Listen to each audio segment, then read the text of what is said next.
This is a wake-up call for all the sons and daughters of Southern Cameroons. Again, this is a wake-up call for all the sons and daughters of Southern Cameroons.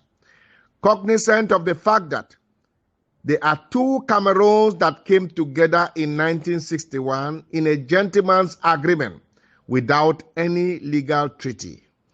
Cognizant of the fact that there was a fraudulent referendum in 1972 which dissolved the Federal Constitution of 1961 and replaced it with a unitary constitution.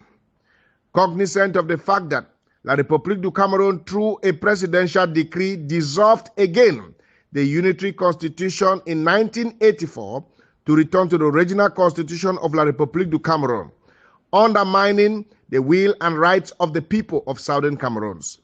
Cognizant of the fact that since 2016, that Southern Cameroonians, armless, peaceful protesters, met with the repression of Cameroon's military. Cognizant of the fact that Southern Cameroonians and Southern Cameroon's territory have suffered more loss of lives and properties since the escalation of the crisis into an armed conflict.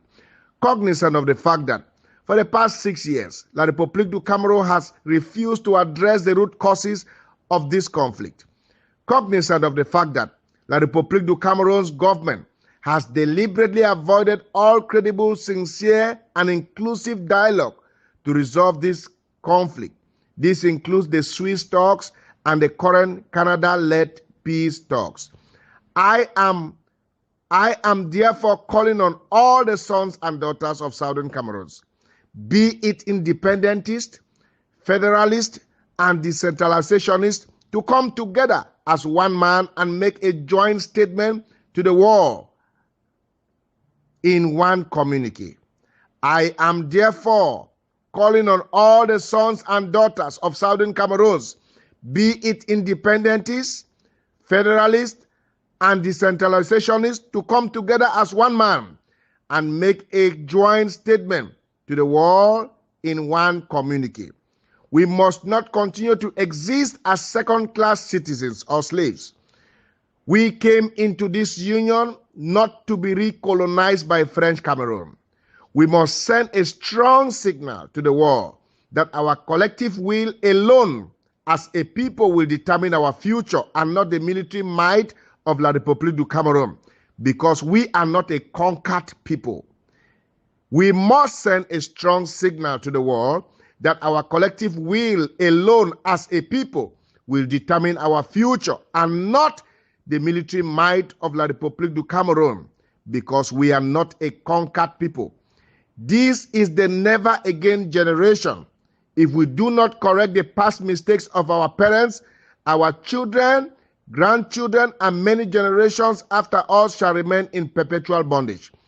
I am a nobody, but because everybody is a somebody in Southern Cameroon, I dare to speak to my people as a matter of civic, moral, historical, and cultural responsibility. La République du Cameroon's government public denial of the Canada-led dialogue is a golden opportunity for us as a people to put aside our personal and group differences in order to speak as one man. Again, La République du Cameroon's government's public denial of the Canada-led dialogue is a golden opportunity for us as a people to put aside our personal and group differences in order to speak as one man. Personally, I don't want to be a slave anymore. I am tired, and I know every Southern Cameroonian, including the privileged ones, are tired also and want to be free from bondage. Personally, I don't want to be slave anymore. I am tired, and I know every Southern Cameroonian, including the privileged ones, are tired also and want to be free from bondage. For the first time, I heard Barrister Agbo Nkongho, Dr. Munzu, and a host of others say they are disappointed at Yaounde regime for denying to enter into meaningful dialogue. For the first time, I heard Barrister Nkongho Agbo, Dr. Munzu, and a host of others say They are disappointed at the Yaounde regime for denying to enter into meaningful dialogue. This to me is a wake-up call. To me, it is a reminder to all Southern Cameroonians that La République du Cameroon considers all of us as second-class citizens, be it ministers, governors, mayors, senators, parliamentarians, traders, or the common man. We need to be reminded.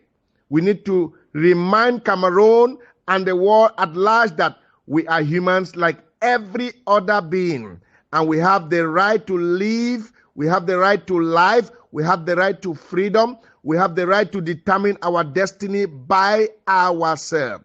Some of us accepted the olive branch in quote to go to Yaounde because we were deceived that our presence would facilitate peace talks and release of prisoners and ceasefire.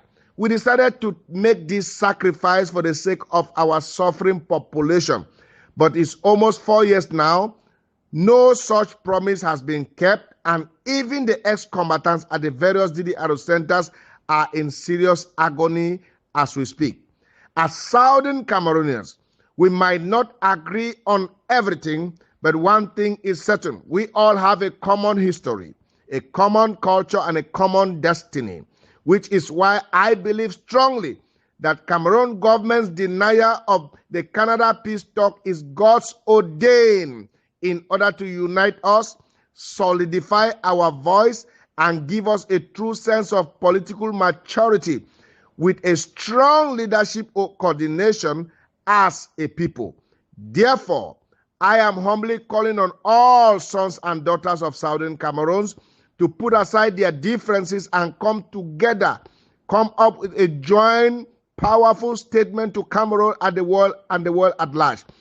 To those who believe that they are already in positions of political relevance, that time hasn't come yet. That time will come. But for now, every Southern Cameroonian should kindly keep their ego and differences aside, be it independentist, federalist, or decentralizationist.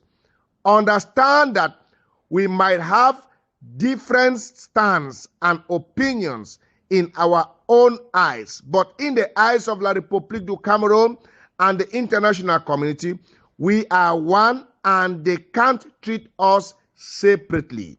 Again, this is a golden opportunity for every Southern Cameroonian to come together as one man.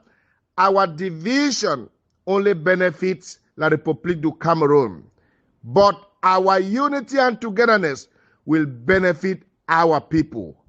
God bless you. My name is Dr. Success Nkongho, and today is the 24th day of January 2023.